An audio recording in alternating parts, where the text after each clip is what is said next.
Welcome to Scale Factor and Reductions. This is, of course, what we talked about previously, in which we're going to now go the opposite way. So this time, our original is going to be larger than our, of course, reduction. And so, but we're going to follow the same calculations in order to determine our scale factor. So this time we'll take the measure of the reduction and we'll divide it by the measurement of the original. So we'll look at this one. It says write the scale factor as a simplified fraction and as a decimal, show your work. So we'll take exactly what it says here. The reduction is 5. The original is 10. So that's not a simplified fraction. If we want to simplify it, right, we will divide it by 5 over 5. And I don't need to see that. It's just important to me that you understand that's the process. So that'll be 1/2. And then as a decimal, well, that's 0.5. On to the next one. So we can see the reduction is 6. The original is 16. Simplify that to 3 over 8, and 3 divided by 8 is 0.375. So next up, so here now we have an original, and we're going to combine the reduction and enlargement. And so it says calculate the scale factor for each reduction and enlargement in decimal form. So what we have to remember is we have to think, okay, so if our reduction is smaller, our scale factor has to be what in relation to 1? Well, clearly smaller, right?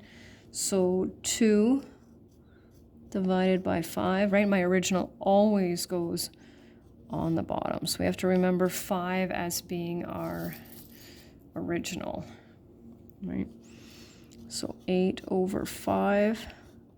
So that means this one is 1.6 times bigger than this one, and this one is 0.4 times the size of that one. Now we have a really small one here. 0.1, it's pretty hard to see it, but it is there. And 3.5 divided by 5 is 0.7. 5.5 divided by 5. And last but not least,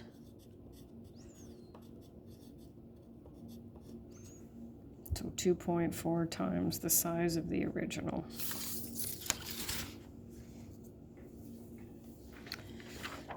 And just like we've been working on, this one says draw a reduction of the following triangle with a scale factor of 0.5.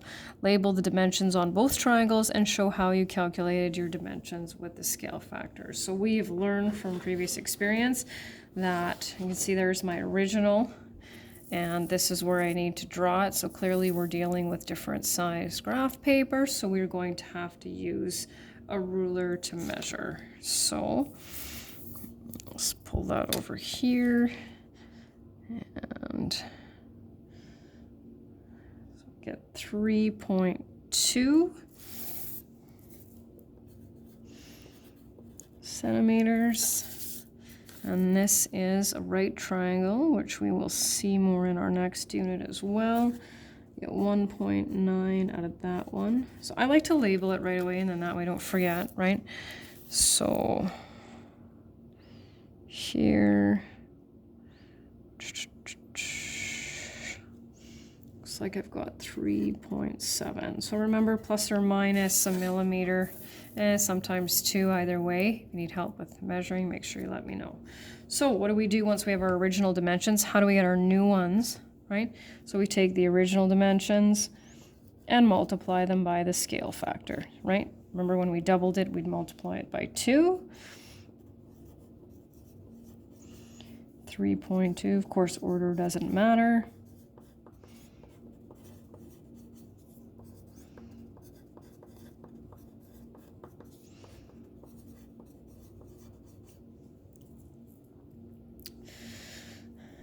And then we'll slide it over.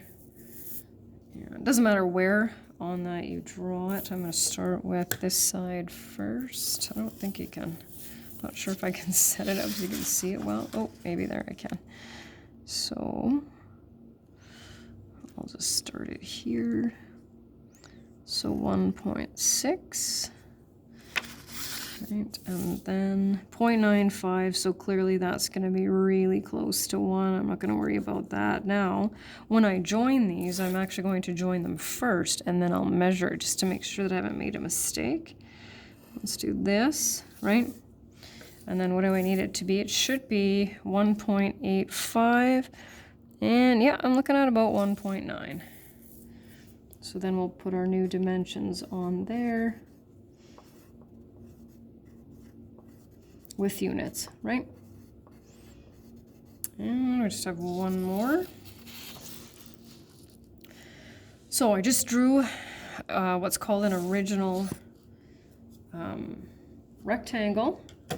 So when our scale factor is greater than 1, right? What will we have? Well, we will end up with an enlargement.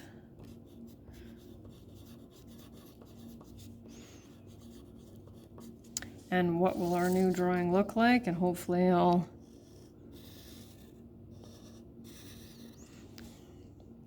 not my best, but okay.